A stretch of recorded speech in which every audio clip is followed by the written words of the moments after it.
உண்டாவதாக. பிரியமானவர்களே, கர்த்தர் தான் குடும்பத்தையும் திருமணத்தையும் ஸ்தாபித்தார், நிறுவினார் என்று சொல்லி நாம் சிந்தித்தோம். அதைத் தொடர்ந்து கர்த்தர் தாமே குடும்பத்தின் அங்கத்தினர்களை இணைக்கிறார் என்று சொல்லி நாம் சிந்தித்தோம். இந்த வேளையில் கர்த்தர் குடும்பத்தை கட்டுவிக்கிறார், கட்டித்தருகிறார் என்று நாம் சிந்திக்க இருக்கிறோம்.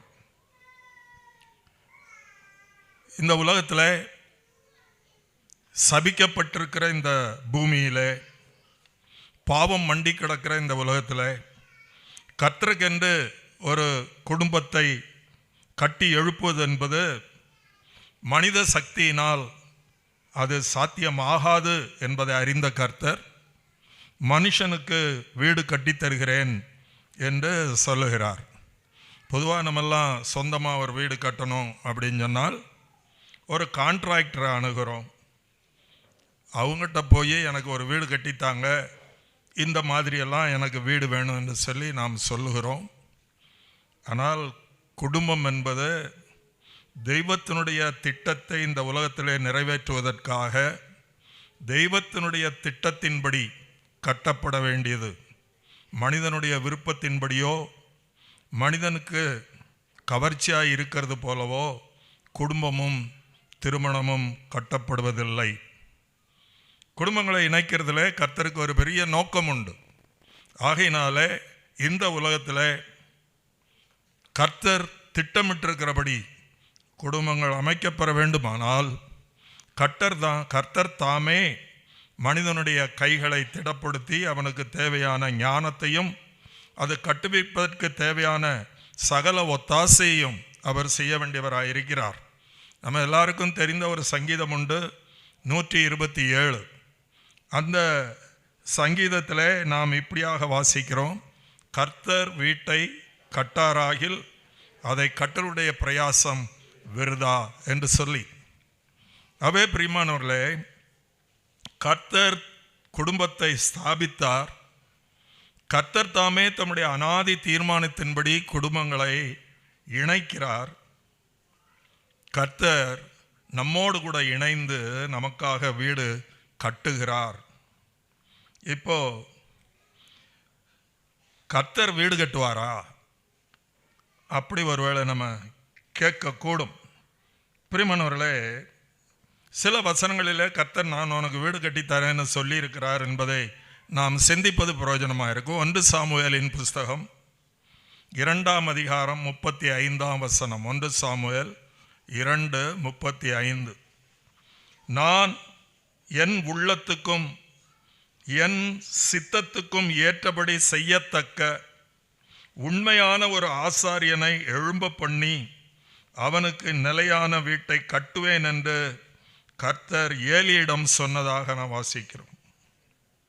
இப்போ குடும்பத்தை கட்டுறது என்பது மனிதனை திருப்திப்படுத்துகிறதுக்காக அல்ல.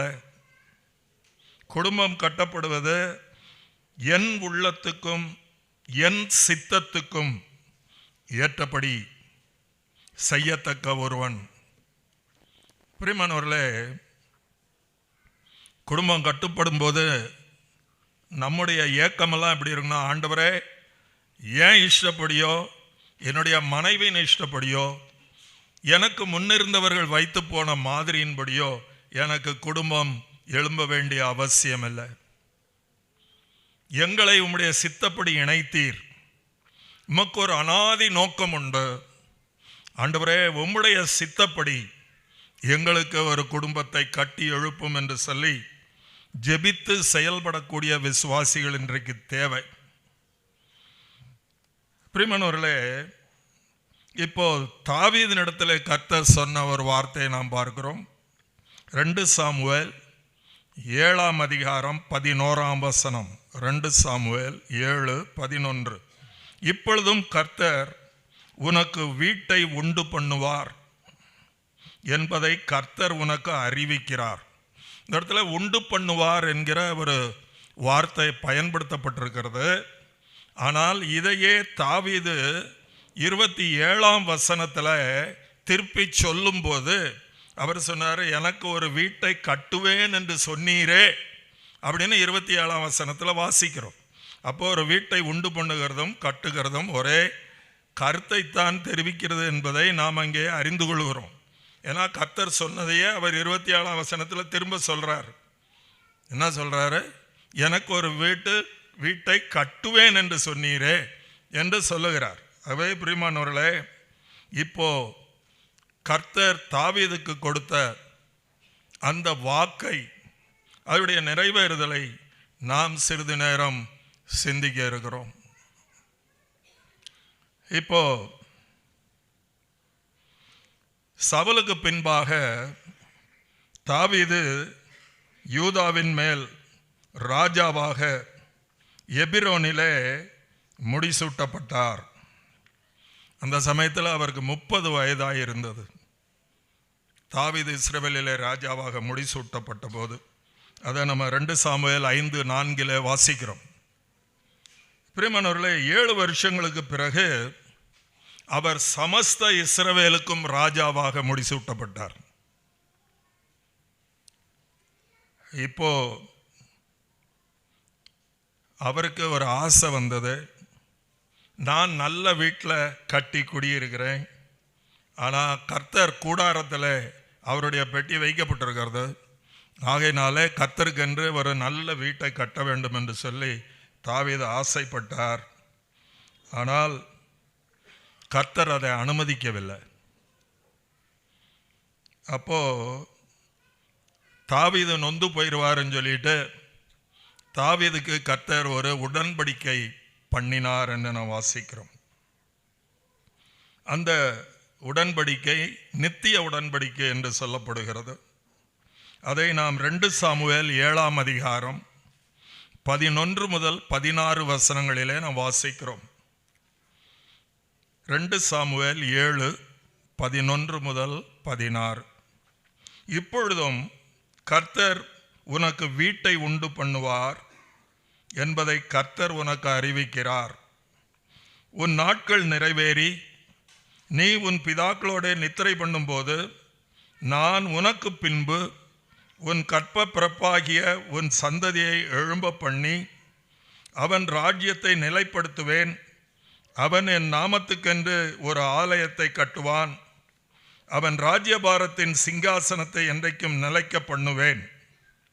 இந்த ஒரு பெரிய உடன்படிக்கையானது அந்த காலத்தில் நிறைவேறுவதற்கும் அது பின்னான காலங்களிலே நிறைவேறுவதற்கும் பொருத்தமான ஒரு உடன்படிக்கையாகும்.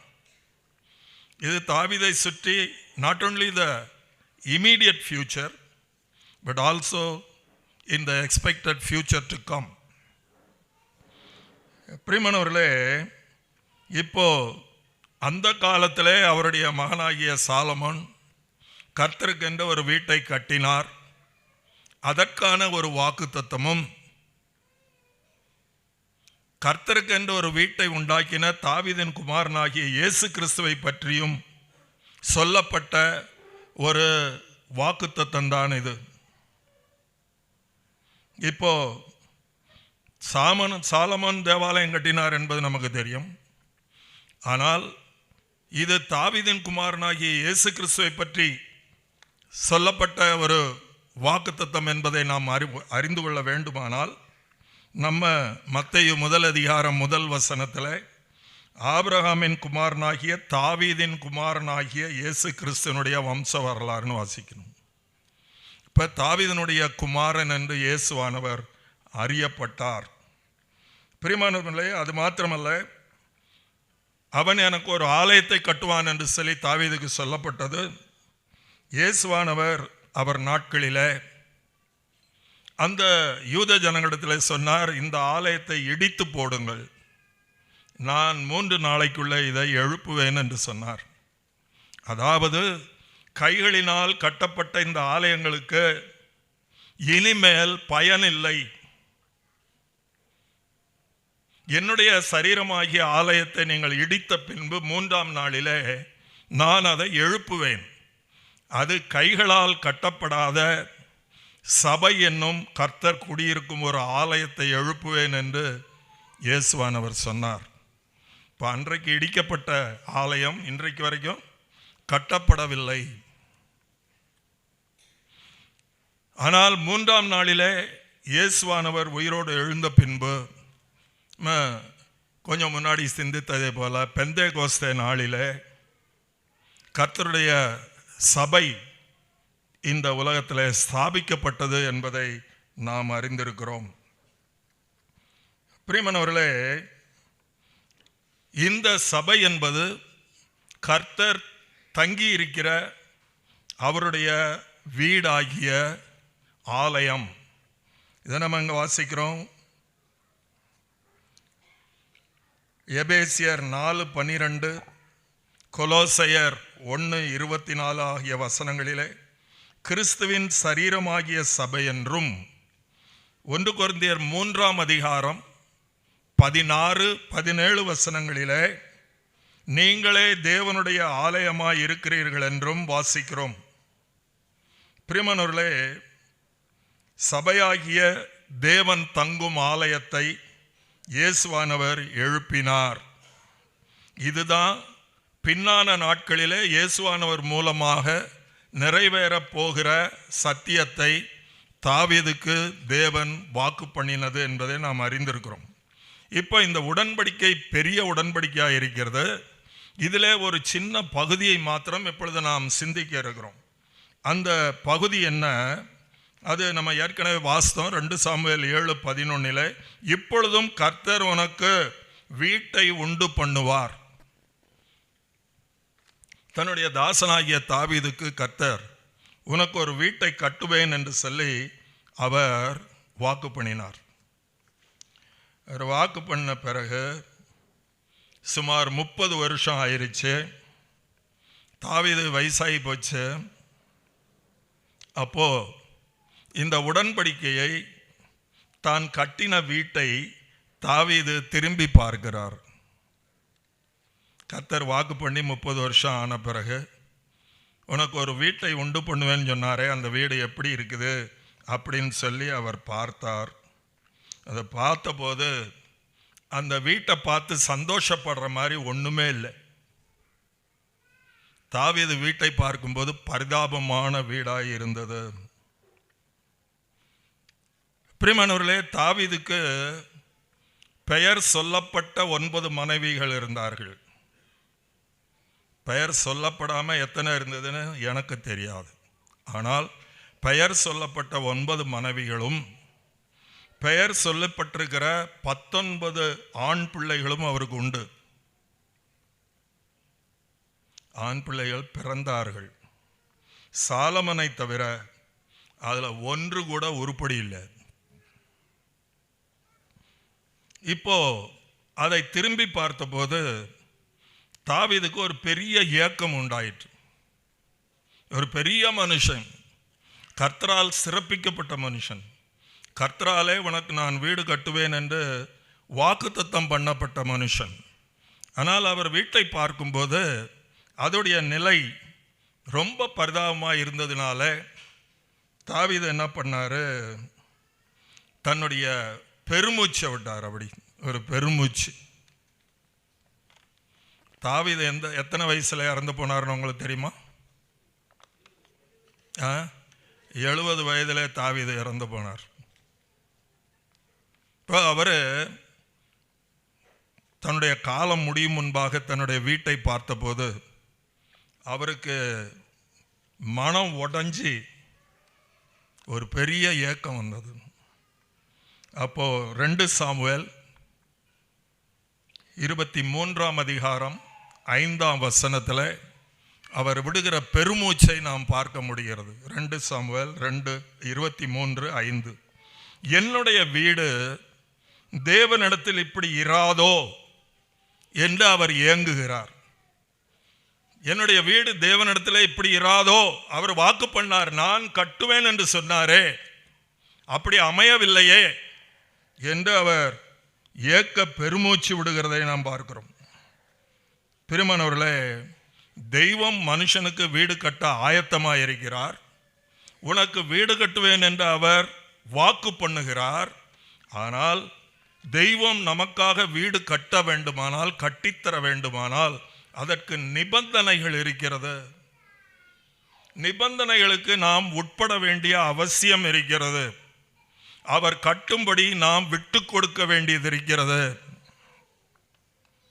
தாவீது என்ன பண்ணாரு? இதை வாசிக்கிறோம். 2 சாமுவேல் 12ஆம் அதிகாரம் 10-11 வசனங்கள். 2 சாமுவேல் 12, 10, 11 வசனங்கள். இப்பொழுதும் நீ என்னை அசட்டை பண்ணி ஏத்தியனாகிய உரியாவின் மனைவியை உனக்கு மனைவியாக எடுத்துக்கொண்டபடியால் பட்டயம் என்றென்றைக்கும் உன் வீட்டை விட்டு விலகாதிருக்கும். நான் உன் வீட்டிலே பொல்லாப்பை உன்மேல் எழும்ப பண்ணுவேன் என்றார். கர்த்தர் ஒரு பாயிண்ட்ல சொன்னாரு, 30 வருஷத்துக்கு முன்னாடி என்ன சொன்னார்? உனக்கு ஒரு வீட்டை கட்டுவேன் என்று சொன்னார். ஆனால் தாவீது என்ன பண்ணினாரு? கர்த்தரை அசட்டை பண்ணி அவரு இந்த வீட்டின் ஒரு பங்காக, இந்த வீட்டின் ஒழுங்கை சிதைக்கும்படியாக கர்த்தரை ஒதுக்கி வைத்துவிட்டு அவர் போய் உரியாவின் மனைவியை தனக்கு எடுத்துக்கொண்டார். அப்போ கர்த்தர் சொன்னாரு, இது உன்னோடு போவதில்லை. இது என்ன செய்யும்? பட்டயம் என்றென்றைக்கும் உன் வீட்டை விட்டு விலகாதிருக்கும். அதனாலதான் அவருடைய வீடு சிதைந்து போனது. பிரியமானவர்களே, நான் உன் வீட்டிலே பொல்லாப்பை உன்மேல் எழும்ப பண்ணுவேன் என்றார். தாவீதினுடைய வீடு எப்படி இருந்தது என்பதை நாம் புரிந்து கொண்டால்தான் தாவீதினுடைய பெருமூச்சை நாம் புரிந்து கொள்ள முடியும். தாவீதுடைய வீடு எப்படி இருந்தது? பிரியமானவர்களே, இப்போ 2 நாளாகமம் 17:25 2 நாளாகமம் 17:25 உனக்கு ஒரு வீடு கட்டுவேன் என்று என் தேவனாகிய நீர் உமது அடியான் செவி கேட்க வெளிப்படுத்தினீர் என்று சொல்லுகிறார். ஆனா இப்ப என் வீட்டை பார்த்தா அது இப்படி ஆகிவிட்டதே, தேவனிடத்தில் என் வீடு இப்படி இராதோ என்று அவர் ஏங்குகிறவராக இருந்தார். பிரியமானவர்களே, தாவீதினுடைய உண்மையான நிலையை நாம் அறிந்து கொள்ள வேண்டுமானால் 89வது சங்கீதத்தை முழுமையாக நாம் வாசிக்க வேண்டும். இந்த 89வது சங்கீதத்தை நாம் வாசிக்கும் போதுதான் தாவீதினுடைய வீடு எப்படி இருந்தது என்று ஈத்தன் அவர் எழுதுகிறார். இதை நீங்க வாசிக்கும் போது முதல் 37 வசனங்களிலே கர்த்தருக்கும் தாவீதுக்கும் இடையே இருந்த நல்லுறவு அங்கே சொல்லப்பட்டிருக்கிறது. இப்ப தாவீதுடனே கர்த்தர் ஏற்படுத்தின உடன்படிக்கையின் மேன்மையை முதல் 37 வசனங்களிலே நாம் வாசிக்கிறோம். ஆனால் 38 முதல் இறுதி வரை உள்ள வசனங்களை நாம் வாசிக்கும் போது தாவீதோடு கூட கர்த்தர் உண்டாக்கின உடன்படிக்கையினுடைய சிதைந்து போன நிலைமை, அதையை நாம் வாசிக்கிறோம். இது ஒரு பைபிள் ஸ்டடி இல்லை, அதனால நான் இதுக்கு மேல உங்களுக்கு டீட்டெயிலாக சொல்ல முடியாது. ஆனால் கர்த்தருடைய சமூகத்திலே அமர்ந்திருந்து பிரியமானவர்களே, இந்த 89வது சங்கீதத்தை நீங்கள் சிந்தித்து பார்ப்பீர்களானால் நமக்கு அநேக எச்சரிப்புகளை ஆவியானவர் கொடுக்க முடியும். கர்த்தரோடு கூட உடன்படிக்கை பண்ணுகிற விளையாட்டு சமாச்சாரம் இல்லை. இன்னைக்கு நிறைய பேருக்கு திருமணம் என்பது தேவனோடு கூட பண்ணுகிற உடன்படிக்கை என்றே தெரியாது. மேடையில் நிறுத்தி ஒரு மணமகன் மணமகள் கையை பிடிச்சி வாழ்விலும் தாழ்விலும் சுகத்திலும் சுகவீனத்திலும் நான் உனக்கு உண்மையாக இருப்பேன் என்று வாக்கு பண்ணுகிறேன் அப்படின்னு சொல்கிறாரு. அந்தம்மா அதே மாதிரி பதிலுக்கு சொல்கிறாங்க. இது ஒருத்தருக்கு ஒருவர் செய்து கொள்கிற உடன்படிக்கை அல்ல பிரியமானவர்களே. இது தெய்வத்தை மையமாக வைத்து அவருக்கு கொடுக்கிற வாக்கு. இப்படி வாக்கு கொடுத்து துவக்கப்பெறுகிற உடன்படிக்கைகள் பல வேளைகளில் சீரழிந்து போனதாக நாம் பார்க்கிறோம். இப்போ நம்ம சப்ஜெக்ட்ல தாவீதினுடைய உடன்படிக்கை எவ்வளவு சிதைந்து போனது என்பதை நாம் 39ஆம் வசனம் முதல் பின்னான வசனங்களிலே நாம் வாசிக்கிறோம். அதில் சிலதை மாத்திரம் நான் உங்களுக்கு கோடிட்டு காட்ட விரும்புகிறேன். இப்போ 39ஆம் வசனத்திலிருந்து பார்க்கிறோம். உமது அடியானுடன் நீர் பண்ணின உடன்படிக்கையை ஒழித்து விட்டு அவன் கிரீடத்தை தரையிலே தள்ளி அவமானப்படுத்தினீர். உடன்படிக்கையை நீர் என்ன பண்ணீர்? ஒழித்து போட்டீர். அவன் கிரீடத்தை தரையிலே தள்ளி. அவர் சொல்றாரு, நான் உன் சிங்காசனத்தை ஸ்தாபிப்பேன் என்று சொன்னார். ஆனால் இப்போ அந்த கிரீடம் தரையிலே தள்ளப்பட்டது. இது எதை சொல்லுதுன்னு உங்களுக்கு தெரியும். அப்சலோம்,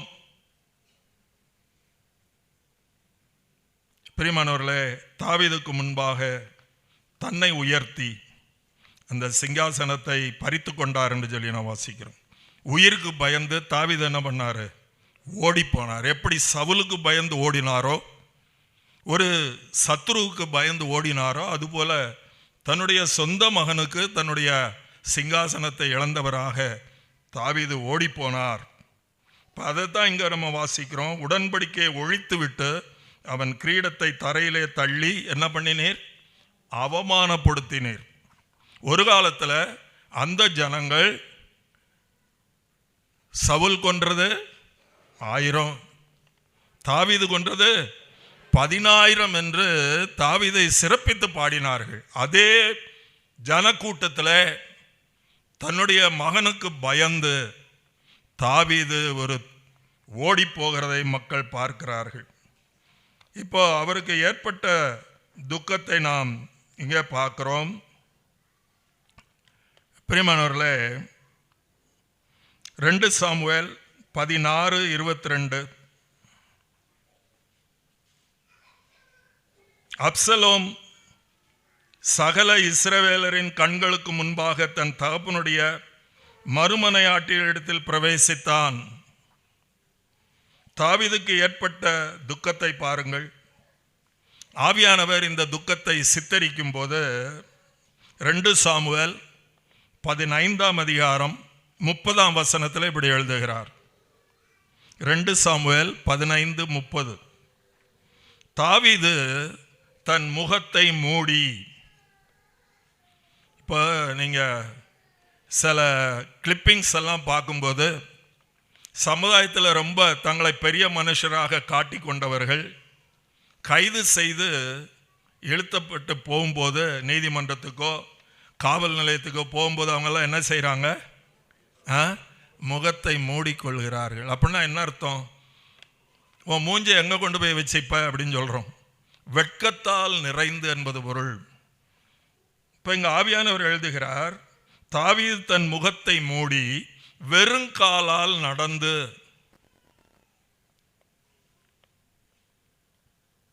அழுது கொண்டு ஒலிவ மலையின் மேல் ஏறி போனான். இது மட்டுமல்லாமல் தாவீதின் மகன் அம்னோன் செய்த வெறிச்செயலை நாம் 2 சாமுவேல் 13ஆம் அதிகாரத்தில் வாசிக்க முடிகிறது. ஒரு தேவ மனுஷன், என்னுடைய மனதுக்கு உகந்தவன் என்று தாவீதை குறித்து கர்த்தர் சொல்லுகிறார். அப்பேற்பட்ட மனுஷன், தேவன் நித்திய உடன்படிக்கை தாவீதோடு கூட பண்ணி இருந்தார். ஆனால் அப்பேற்பட்டவனுடைய குடும்பத்தை பார்க்கும்போது சமுதாயம் பார்த்து சிரிக்கிறதாக, வெட்கத்தினாலும் துக்கத்தினாலும் நிறைந்தவராக அழுது கொண்டு ஒலிவமலையிலே ஏறி போனார் என்று ஆவியானவர் எழுதுகிறார். பிரியமானவர்களே, இப்போ அந்த உடன்படிக்கையினுடைய சரத்தை நம்ம முழுசா வாசிக்கல. மறுபடியுமாக அந்த உடன்படிக்கையை நான் உங்களுக்கு வாசிக்க விரும்புகிறேன். 2 ராஜாக்கள் 7ஆம் அதிகாரம் 11 முதல் 16 வசனங்களை நான் வாசிக்கும்போது அங்கே என்ன சொல்றாரு? உன் கற்ப பிறப்பாகிய உன் சந்ததியை எழும்ப பண்ணி அவன் ராஜ்யத்தை நிலைப்படுத்துவேன். அவன் என் நாமத்துக்கென்று ஒரு ஆலயத்தை கட்டுவான். அவன் ராஜ்யபாரத்தின் சிங்காசனத்தை என்றைக்கும் நிலைக்க பண்ணுவேன். நான் அவனுக்கு பிதாவாயிருப்பேன், அவன் எனக்கு குமாரனாயிருப்பான். அவன் அக்கிரமம் செய்தால் நான் அவனை மனுஷருடைய மிலாற்றினாலும் மனுபுத்திரருடைய அடிகளினாலும் தண்டிப்பேன். இதெல்லாம் அந்த உடன்படிக்கையினுடைய ஒரு பார்ட்டாயிருக்கிறது. நான் உனக்கு வீடு கட்டுவேன்.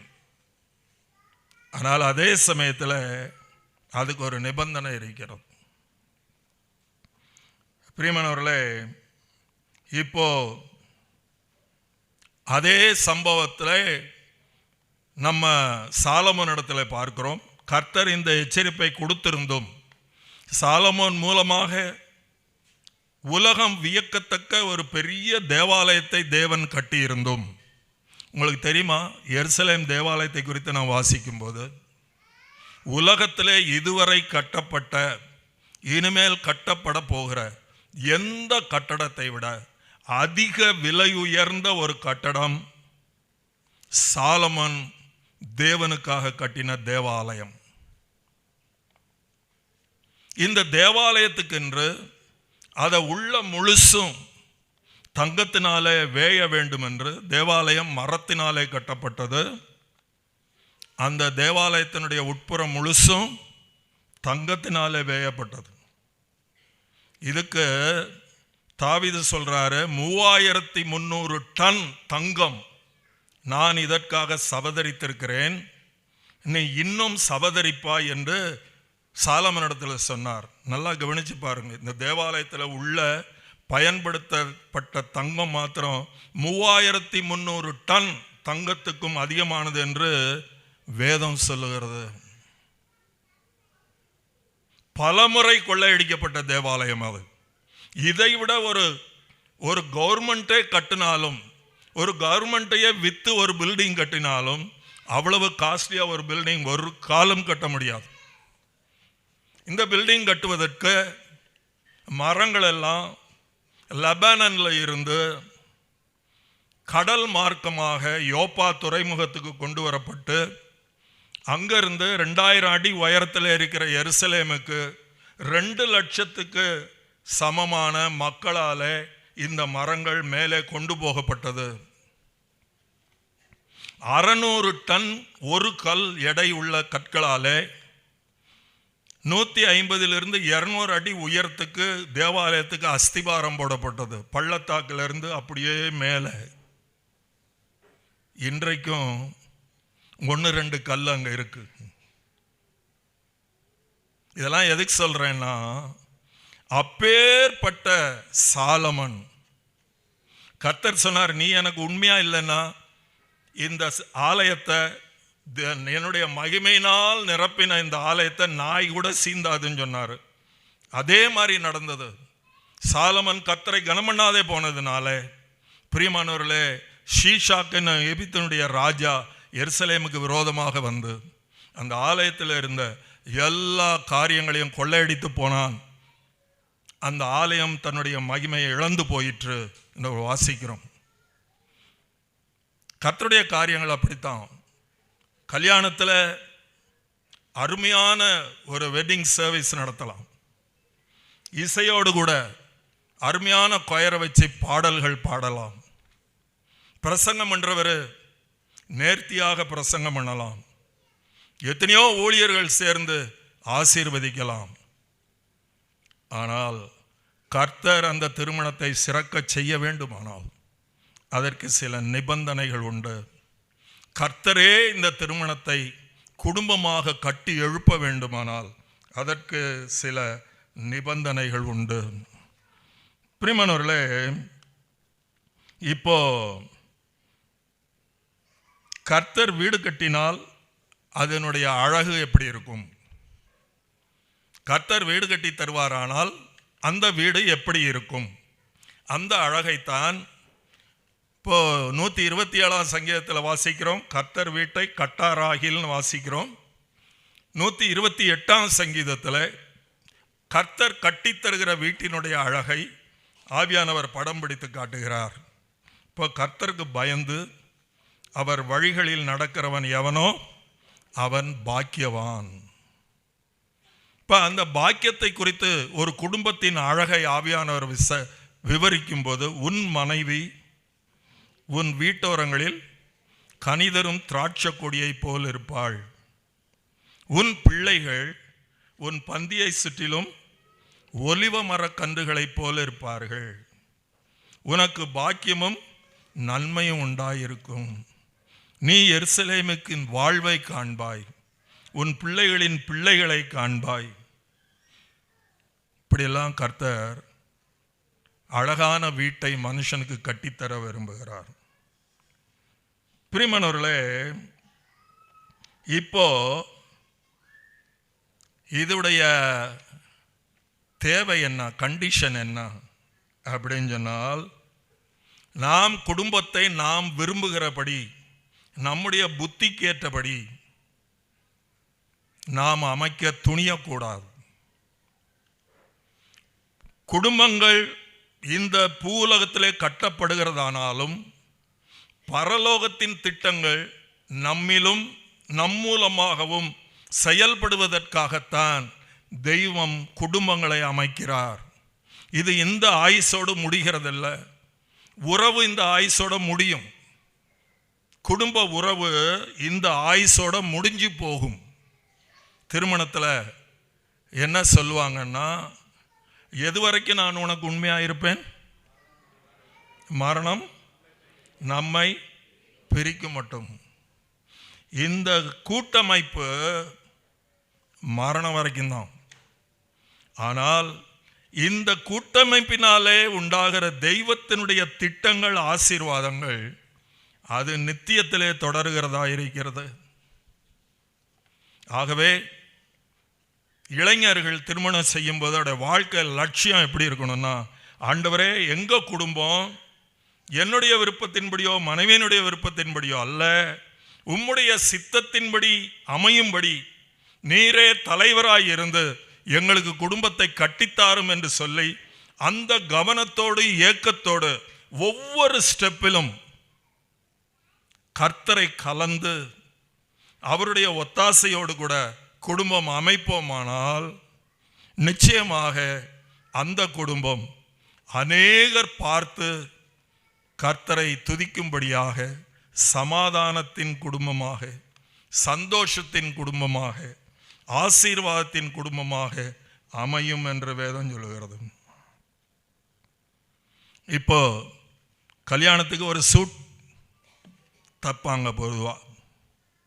எனக்கும் கூட ஒன்று தச்சு மாட்டி விட்டாங்க. பிரியமானவர்களே, அந்த சூட்டை பையனை கூட்டு போய், தம்பி அவனுக்கு பிடித்தமான ஒரு மெட்டீரியல் எடுத்துக்கொண்டு சொல்லுவாங்க. எல்லாம் வாங்கி கையில் கொடுத்தோன்னே, ஏன் கல்யாணம், ஏன் சூட்டு, அதனால் நான் ஏன் இஷ்டப்படி தைப்பேன் அப்படின்னு சொல்லி சூட்டோட சேர்த்து ஒரு கத்திரிக்கோலையும் வாங்கிட்டு வந்து வீட்டில் உட்காந்து, இவர் எத்தனை சூட்டு பார்த்துருக்குறேன் அப்படின்னு சொல்லி அதை வெட்டி தச்சு போட்டு வந்தார்னா இந்த கல்யாணம் எப்படி இருக்கும்? அதை விட கேவலமாக இருக்கும். திருமணத்தில் எதுவுமே நமக்கு தெரியாது. முன்பின் தெரியாத ஒரு நபரோடு, எல்லாரும் முன்பின் தெரியாத நபரை கல்யாணம் பண்ணுறதில்ல. ஆனாலும் நமக்கு ஒருத்தரை பற்றி எவ்வளவு வெளியில் பார்த்தாலும் கூட இருந்து பார்த்தா தான் தெரியும், சுமந்து பார்த்தா தான் தெரியும், கையை பிடிச்சி பார்த்தா தான் தெரியும். அது வரைக்கும் இந்த பூனை பால் குடிக்குமான்னு தான் இருக்கும். பிரியமானவர்களே, ஆகவே நம்முடைய கதை கந்தல் ஆகாமல் இருக்கணும்னா நம்ம சூட்டை தைக்கிறதுல அதை கொண்டு போய் யார்கிட்ட கொடுக்குறோம்? டெய்லர்கிட்ட கொடுக்குறோம்.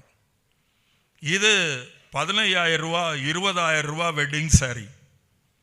இதுக்கு ஒரு ஃபால்ஸ் அடிக்கணும்னா கூட எவ்வளவு தையல் கலை தெரிஞ்ச பெண்களாக இருந்தாலும் ஒரு 100 ரூபாய் 200 ரூபா கொடுத்து ஃபால்ஸு முக்கியமாக வெளியில் கொடுத்து தைப்பாங்க. அதுக்கெல்லாம் புத்தி இருக்குது. கேவலம் ஒரு துணியை தைக்கிறது கூட உனக்கு துப்பு இல்லை. ஆனால் குடும்பத்தினுடைய தீர்மானங்களை எடுக்கிறது எவ்வளவு துணிகரம். எந்த தீர்மானமானாலும் அது கிறிஸ்துவுக்கு உள்ளாக்கப்பட வேண்டும். அந்த அடிப்பணி தன்மை ஒரு விசுவாசிக்கு இருக்குமானால் அவனுடைய குடும்பத்தில் பிசாசு தன்னுடைய திட்டங்களை நிறைவேற்ற முடியாது. அதனால தான் ஒவ்வொரு திருமணத்திலையும் ஒரு ஆலோசனை கொடுக்குறாங்க. என்ன ஆலோசனை? முப்பரி நூல் சீக்கிரமாய் அறாது. நம்ம நல்லா சிந்திச்சு பார்க்கணும். பெண்கள் சடை போடுறாங்க, அதை முடிய எத்தனையா பிரிப்பாங்க. இப்போ இன்னைக்கு பிள்ளைங்கெல்லாம் 1000 இதாக பிரிச்சுக்குது. நான் அதை பற்றி பேசலை. பொதுவாக முடிய எத்தனையா பிரிப்பாங்க? சடை போட்ட ஆண்கள் சொல்லுங்கள், எத்தனையா பிரிப்பாங்க? 3 பிரிக்கிறாங்க. ஏன்?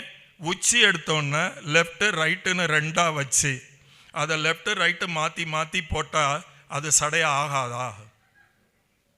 ஆகுமா ஆகாதா? ஆகுமா ஆகாதா? ஆகும். முடிக்கிற வரைக்கும் இருக்கும், முடிஞ்ச பிறகு பாதி இருக்காது.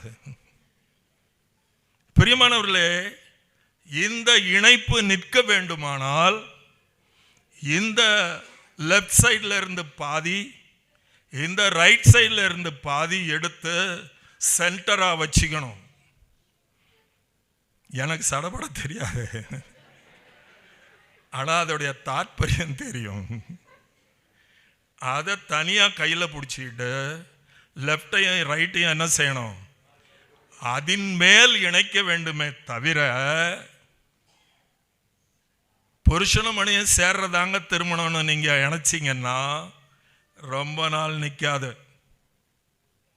அதனால்தான் வேதம் சொல்லுது, முப்பரி நூல் சீக்கிரமாய் அறாது. பிரியமானவர்களே, தெய்வத்தை மையமாய் வைத்து வாழ கற்றுக்கொண்டவன் ஒரு நாளும் தடுமாற மாட்டான். தாவீதை போல நீ என்னை அலட்சியப்படுத்தி, அது வரும்போதுதான் குடும்பங்கள் சிரித்து போகிறது. பிரியமானவர்களே, ஆகையினால் தான் 128ஆம் சங்கீதத்தில் வாசிக்கிறோம். என்ன வாசிக்கிறோம்? கர்த்தருக்கு பயந்து அவர் வழிகளில் நடக்கிறவன். பொண்டாட்டி வழியிலே நடக்க மாட்டான், தனக்கு பிரியமான வழியிலே நடக்க மாட்டான். அவர் வழிகளில் நடக்கிறவன் பாக்கியவான். பாக்கியவான். இன்னைக்கு பாருங்க, பிள்ளைங்களுக்கெல்லாம் ரிசல்ட் வந்துருச்சுன்னா பெற்றோர்கள் தடுமாறுறது. ஆண்டவரே, எங்களுக்கு இந்த இன்ஸ்டிடியூஷன் நல்லா தெரியுது, உமக்கு சித்தமானால் இது அமையட்டும். குறுக்கு வழியில் போய் நாங்கள் என்ன செய்ய மாட்டோம், எங்கள் பிள்ளைய சேர்க்க மாட்டோம். அப்படிப்பட்ட படிப்பு எங்களுக்கு வேண்டியதில்லை என்று சொல்லக்கூடிய பெற்றோர்கள் அபூர்வம். அபூர்வம். ஜெபம் பண்ணா எப்படி பண்ணுவாங்க? ஆண்டவரே, இது பார்த்தா இடம் கிடைக்காதது போல தெரியுது, நீங்க எத்தனையோ அற்புதங்களை செஞ்சிருக்கிறீங்க, அதனால எனக்கு இதை செஞ்சு கொடுங்க. அப்படி ஜெபிக்கிறவர்கள் நிறைய பேர் இருக்கிறாங்க, நிறைய பேர் இருக்கிறாங்க. கர்த்தருக்கு ஆலோசனை சொல்லுகிற பெற்றோர்கள். அப்ப எப்படி இருக்கும்? அந்த இடம் கிடைச்சி அந்த பிள்ளை படிச்சாலும் அந்த படிப்பு உருப்படாது. உலகத்தாரை போல நடந்து கொள்ளுகிற விசுவாசிகள் என்று தங்களை அழைத்துக் கொள்கிற பெற்றோர்கள், பிசாசினுடைய திட்டங்களுக்கு தங்களை விற்று போடுகிற பெற்றோர்கள், ரிசல்ட் வந்துருச்சுன்னா முழங்கால நிற்கணும். ஆண்டவரே, என் பிள்ளையுடைய விருப்பம் இல்லை, எங்களுடைய விருப்பமும் இல்லை, உம்முடைய சித்தமாக கடவது, நேர் வழியிலே எங்களை நடத்தும் என்று சொல்லி கர்த்தருடைய சித்தத்தை மனப்பூர்வமாய் ஏற்றுக்கொள்ளக்கூடிய அநேகர் இல்ல. தங்களையே புத்திமான்கள் என்று எண்ணி சுய புத்தியில் சார்ந்து வாழ்கிற விசுவாசி கூட்டம் அநேகம். அவிசுவாசிகள் செய்ய தயங்குகிறதை கூட ஒரு சீட் வாங்கணுங்கிறதுக்காக, ஒரு குறிப்பிட்ட இன்ஸ்டிடியூட்ல சேர்க்கணுங்கிறதுக்காக, ஒரு குறிப்பிட்ட கோர்ஸ் வாங்கணுங்கிறதுக்காக வளைஞ்சி நெளிஞ்சி போய் அப்பா ஒரு வழியா கர்த்தர் கிருபையினால சீட் கிடைச்சிச்சு. என்ன கொழுப்பு! கர்த்தர் கிருபையா இது? பிரியமானவர்களே, நாம் சிந்திக்கிறது இல்லை. நாம் அஞ்ஞானிகளாவே ஜீவிக்கிறோம். ஆனா நம்ம குடும்பம் செழிப்பா இருக்கணும்னு நினைக்கிறோம்.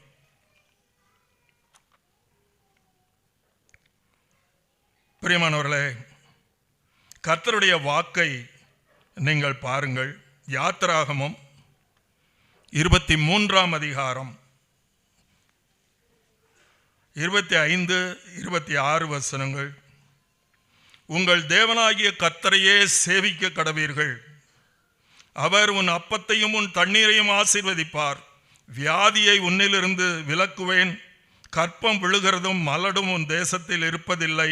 உன் ஆயுசு நாட்களை பூரணப்படுத்துவேன். என்னால கர்த்தரையே சேவிக்க கடவீர்கள். அந்த ஏகாரம் எதை காட்டுகிறது? ஓ வழியும் வேண்டாம், உன்னுடைய மனைவி வழியும் வேண்டாம், உன் பிள்ளையுடைய விருப்பமும் வேண்டாம். கர்த்தரையே சேவிக்கக்கூடிய குடும்பங்கள் இன்றைக்கு தேவை. பிரியமானவர்களே, அடுத்தபடியாக தேவன் நியமிக்கும் நிபந்தனை என்ன நிபந்தனை? இப்போ கர்த்தருக்கு பயந்து பொல்லாப்பை விட்டு விலக வேண்டும். முதல்ல சொன்னேன், கர்த்தருடைய வழி, அவருடைய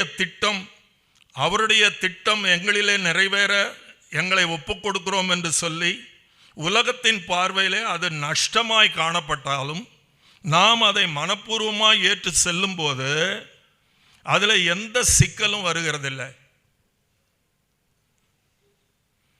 நான் வெறும் தியரி பேசலைங்க, நான் வெறும் தியரி பேசலை. பிரியமானவர்களே, நான் ப்ரீ யூனிவர்சிட்டி, அதாவது இந்த காலத்து +2 படித்தப்போ ஒரு 5-6 இன்ஜினியரிங் காலேஜ் தான் இந்த ஸ்டேட்லேயே இருந்தது. அப்போ திருச்சியில் ஒரு இன்ஜினியரிங் காலேஜ் இருந்தது, அதுக்கு நான் அப்ளை பண்ணியிருந்தேன். அந்த காலேஜுக்கு நான் போகும்போது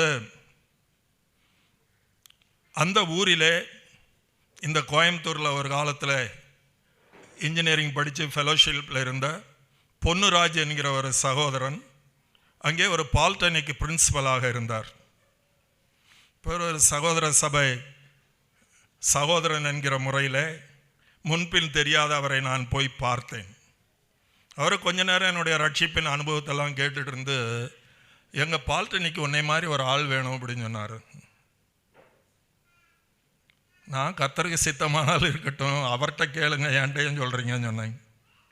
அப்புறம் கொஞ்சம் நாள் ஆச்சு, எல்லாருக்கும் இன்டர்வியூ வரும்போது எனக்கு இன்ஜினியரிங் காலேஜில் இருந்து இன்டர்வியூ வரல.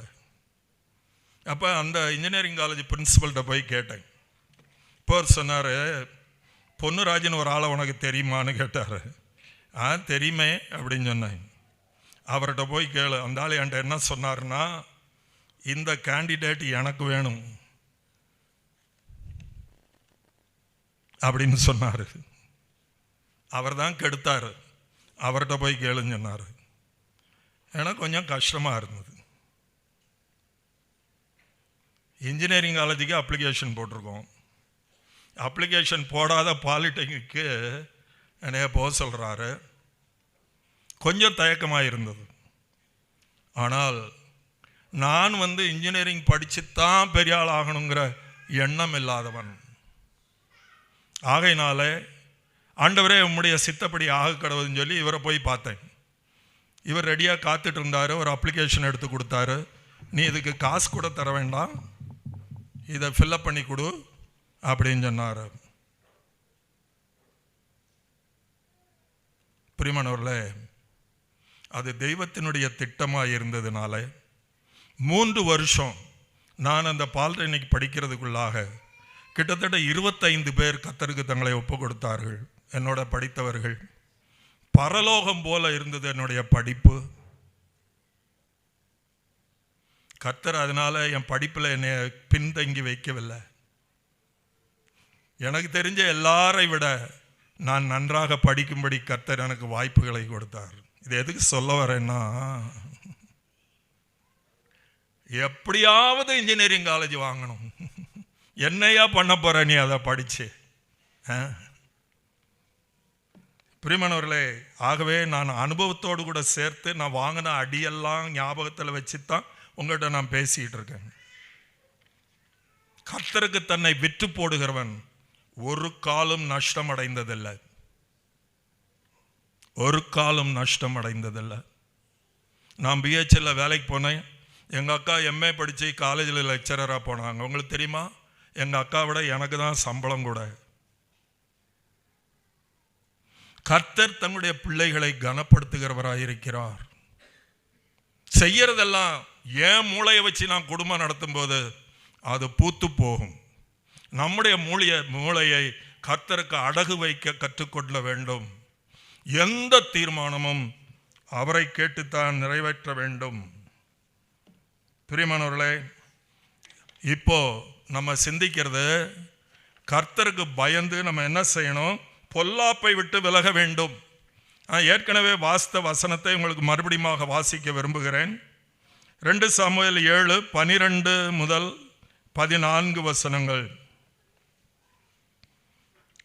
உன் நாட்கள் நிறைவேறி நீ உன் பிதாக்களுடைய நித்திரை பண்ணும்போது நான் உனக்கு பின்பு உன் கற்ப பிறப்பாகிய உன் சந்ததியை எழும்ப பண்ணி அவன் ராஜ்யத்தை நிலைப்படுத்துவேன். அவன் என் நாமத்துக்கென்று ஒரு ஆலயத்தை கட்டுவான். அவன் ராஜ்யபாரத்தின் சிங்காசனத்தை என்றைக்கும் நிலைக்க பண்ணுவேன். நான் அவனுக்கு பிதாவாய் இருப்பேன், அவன் எனக்கு குமாரனாய் இருப்பான். அவன் அக்கிரமம் செய்தால் நான் அவனை தண்டிப்பேன். பிரியமானவர்களே, ஆகவே நாம் கர்த்தருடைய வழி நடத்த நம்மை விட்டு போடுகிறவர்கள் மாத்திரமல்ல, கர்த்தருக்கு பிரியமில்லாத காரியங்களை செய்ய துணியல் ஆகாது. அப்படி செய்யும் போது தாவீதிட்ட கர்த்தர் என்ன சொன்னாரு? இது உன்னோட போகாது மகனே, பட்டயம் உன் வீட்டை விட்டு விலகாது. நீயே வாங்கிக்கிட்ட. பிரியமானவர்களே, 1 ராஜாக்கள் 11ஆம் அதிகாரம் 11ஆம் வசனம்.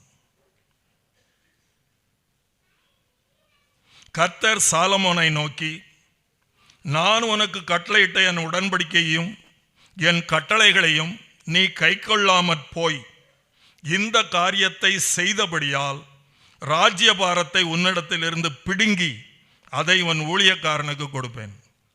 நம்ம உடன்படிக்கையில் வாஸ்தவம் சிங்காசனத்தை ஸ்தாபிப்பேன் என்று சொன்னார். இப்ப சொல்றாரு, நீ என் கட்டளைகளை கைக்கொள்ளாமல் போய் இந்த காரியத்தை செய்தபடியால் உன்னிடத்திலிருந்து பிடுங்கி. பிரியமானவர்களே, அதே மாதிரிதான் தாவீதிட்ட சொன்னார், நீ என்னை அசட்டை பண்ணி உரியாவின் மனைவியை எடுத்துக்கொண்டாய் என்று சொல்லி. ஆகவே இப்போ தாவீதிட்ட சொன்னார், நீ சீக்கிரட்ல செஞ்ச, உன் குடும்பத்தை ஊரே பார்த்து சிரிக்கிற மாதிரி நான் ஊருக்கு முன்பாக எல்லாம் உன் குடும்பத்தை காரி துப்புற மாதிரி பண்ணுவேன்னு சொன்னார். இதெல்லாம் நமக்கு நடுக்கத்தை உண்டாக்க வேண்டும். கர்த்தருக்கு முன்பாக பயந்து நடுங்க செய்ய வேண்டும். ஏன்னா நம்மோடு கூட போகாது, இது நம்முடைய பிள்ளைகளை பாதிக்கும். யாத்ராகமம் 20:5 இப்படியாக சொல்லுகிறது. யாத்ராகமம் 20:5, உன் தேவனாகிய கர்த்தராயிருக்கிற நான் எரிச்சல் உள்ள தேவனாயிருந்து என்னை பகைக்கிறவர்களை குறித்து பிதாக்களுடைய அக்கிரமத்தை பிள்ளைகளிடத்தில் 3ஆம் 4ஆம் தலைமுறை மட்டும் விசாரிக்கிறவராயிருக்கிறேன். சில பிள்ளைகள் கர்த்தராலே அடிக்கப்படுவது எதனால? பெற்றோர்களுடைய கீழ்ப்படியாமையினால. தாவீது ஒரு பிள்ளை வந்தது, அந்த பிள்ளையை கர்த்தர் அடித்தார் அப்படின்னு வாசிக்கிறோம். வாசிக்கவே பயமா இருக்கும். இங்கே சொல்லுது, பிதாக்களுடைய அக்கிரமத்தை பிள்ளைகளிடத்தில் 3ஆம் 4ஆம் தலைமுறை மட்டும் விசாரிக்கிறவராயிருக்கிறேன். தாவீதுடைய பிரியமான மனைவியிடத்தில் பிறந்த அவன் பிள்ளை மரித்து போனது. மற்ற குமாரர்களில் கிட்டத்தட்ட அனைவரும் இளவயதிலேயே கொல்லப்பட்டார்கள். தாவீதுடைய ஒரே மகள் தன் குடும்பத்திலேயே கற்பழிக்கப்பட்டாள். தாவீது கர்த்தருக்கு உகந்த மனுஷன். ஆனால் அவர் குடும்பத்துக்கு சம்பாதித்து வச்ச சொத்தை பாருங்கள். இதை வாசிக்கும் போது நமக்கெல்லாம் நடுக்கம் உண்டாகிறது இல்லை, ஆணவம், துணிகரம். பிரியமானவர்களே, நம்ம கேட்கலாம், கடவுளுக்கு இரக்கமே கிடையாதா அப்படின்னு சொல்லி. ஆனால் அந்த வசனத்தை வாசிக்கும் போது கர்த்தருடைய அன்பை நான் அதிகமாய் உணர்கிறேன். ஏன்னா நான் வாசித்தது ஒரு பகுதி தான். அவருடைய மற்ற பகுதி என்ன சொல்லுது தெரியுமா? பிரியமானவர்களே, நாம் அவருடைய சித்தத்தின்படி செய்தால் 1000 தலைமுறை மட்டும் நான் அவர்களை ஆசீர்வதிக்கிறவனாக இருக்கிறேன்னு அதே வசனத்தில் சொல்றாரு. அப்போ பெற்றோர்கள் தெய்வத்துக்கு பயந்து தங்களை கர்த்தருக்கு விட்டு கொடுக்கும் போது, விற்று போடும் போது, அவருடைய சித்தத்தை மாத்திரம் செய்ய இணங்கும் போது 1000 தலைமுறை மட்டும் அவர்கள் தெய்வ ஆசீர்வாதத்தை அனுபவிப்பார்கள் என்று சொல்கிறார். இப்ப சொல்லுங்க, அக்கிரமத்தை 3ஆம் 4ஆம் தலைமுறை மட்டும் விசாரிப்பார், ஆனால் ஆசீர்வாதத்தை 1000 தலைமுறை மட்டும் தருகிறவராயிருக்கிறார். அதான் கர்த்தர்.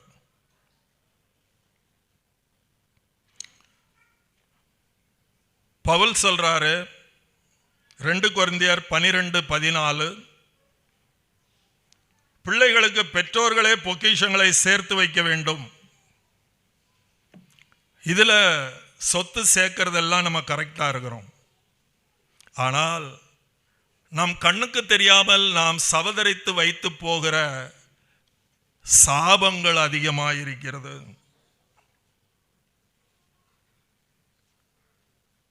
பிரியமானவர்களே, பரம்பரை வியாதிகள், குறுக்கு வழியில பெற்றுக்கொண்ட வசதிகள், குறுக்கு வழியிலே பெற்றுக்கொண்ட படிப்பு, குறுக்கு வழியிலே பெற்றுக்கொள்கிற ஒரு பிளேஸ்மெண்ட், குறுக்கு வழியிலே பெற்றுக்கொள்கிற சம்பாத்தியம், இதெல்லாம் அதோட போகாது. 2ஆம் 3ஆம் 4ஆம் தலைமுறை மட்டும் அது விட்டு போகாது.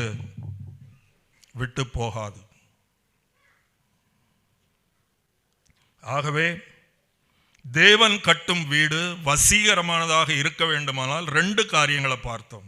ஒன்று, தேவனுடைய சித்தப்படி அது கட்டப்படும்படியாக நம்மை விற்று போட வேண்டும்.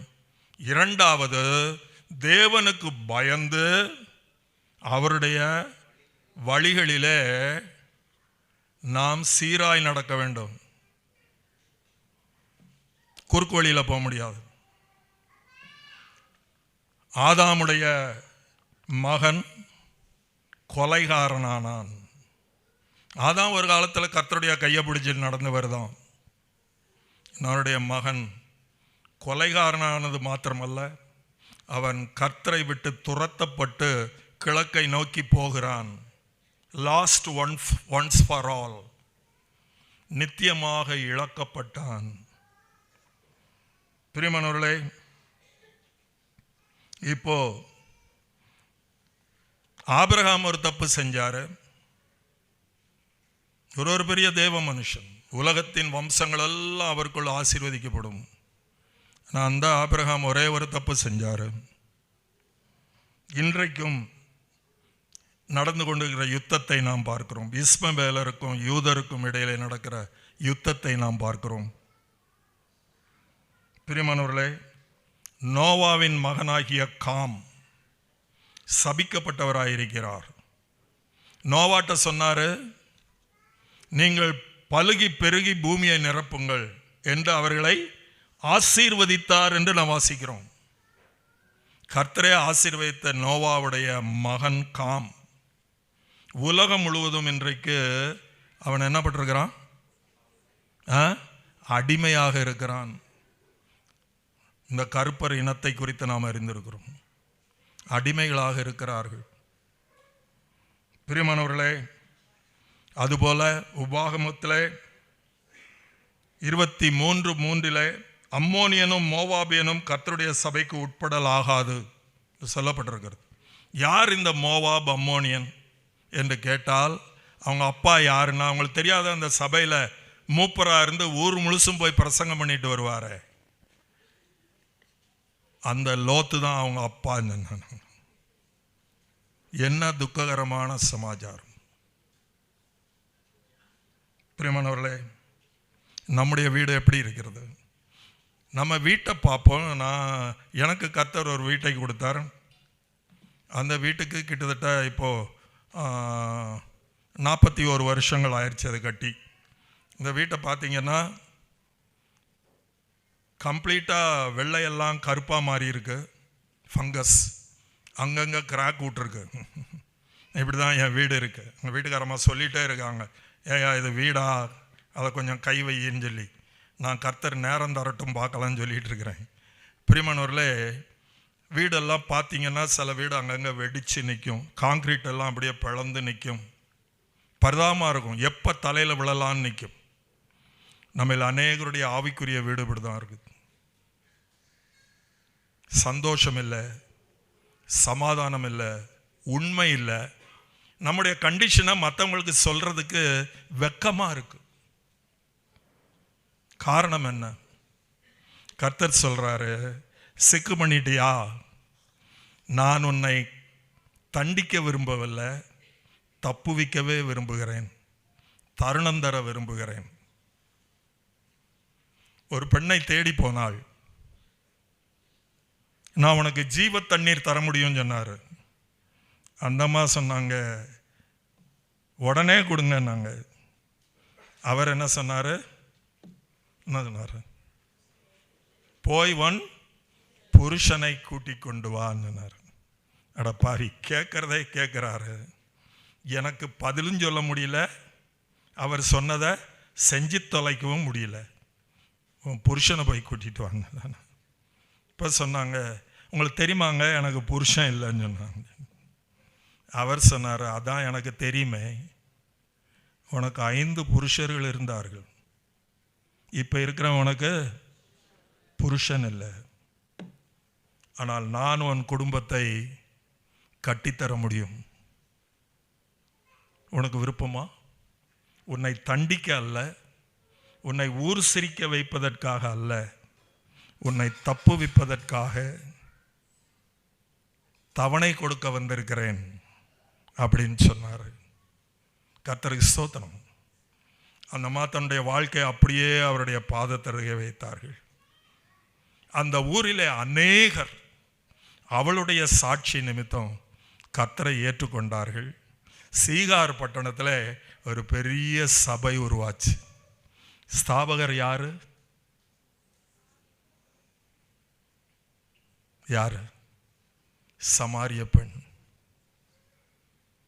சகோதரனே, சகோதரியே, நம்மை நேசிக்கிற கர்த்தர் நம்முடைய குடும்பத்தின் உள்ள சிக்கல்களை பார்க்கும்போது பரிதபிக்கிறவராக இருக்கிறார், கண்ணீர் விடுகிறவராக இருக்கிறார். நான் இதுக்காக உன்னை படைக்கவில்லை, எல்லாத்தையும் உன் கையில் வச்சுட்டு ஆண்டவரே சரிப்படுத்தும் சீர்படுத்தும் நீ கத்தினா பிரயோஜனம் இல்லை. ஏற்கனவே கந்தலாக்கி வச்சிருக்க, என் கையில் அப்படியே கொடு. உன் பாவத்தோடு கூட ஒரு நாளிலே என்னிடத்துல வந்தாய், நான் உன்னை கழுவி நீதிமான் என்றும் பரிசுத்தன் என்றும் சீல் குத்தி அனுப்பிச்சிருக்கேன். இப்போ உன்னுடைய குடும்பத்தை கந்தலாக்கி வச்சிருக்கிற, அதை சீர்படுத்த என்னால் முடியும். அப்படியே இந்த இரவில் என்னுடைய கரத்திலே கொடு. ஆண்டவரே, இனிமேல் நான் எனக்காக வாழ மாட்டேன், உமக்காக வாழ நான் தீர்மானிக்கிறேன். அதுக்கு எந்த கரையம் கொடுத்தாலும் சரி நாம் ஒப்பு கொடுக்க முடியுமானால், வாக்கு மாறாத தேவன் இந்த ஆவிக்குரிய ஆலோசனை வீண் போகாதபடி நம்முடைய குடும்பத்தில் அவர் என்ன செய்வார்? கிரியை செய்ய ஆரம்பிப்பார், மாற்றங்களை உண்டாக்குவார், நாற்றங்களை அகற்றுவார், சூழ்நிலைகளை மாற்றுவார். கர்த்தருடைய நாமம் மகிமைப்படும். வருகிற நாட்களிலே நம்முடைய குடும்பங்கள் அப்படி சீரடைந்து சாட்சியோடு கூட கர்த்தருடைய அன்பை பிரஸ்தாபப்படுத்த நம் ஒவ்வொருவருக்கும் கர்த்தர் கிருபை செய்வாராக. அவருடைய பரிசுத்த நாமம் என்றும் என்றும் சதா காலங்களிலும் மகிமைப்படுவதாக. ஆமென்.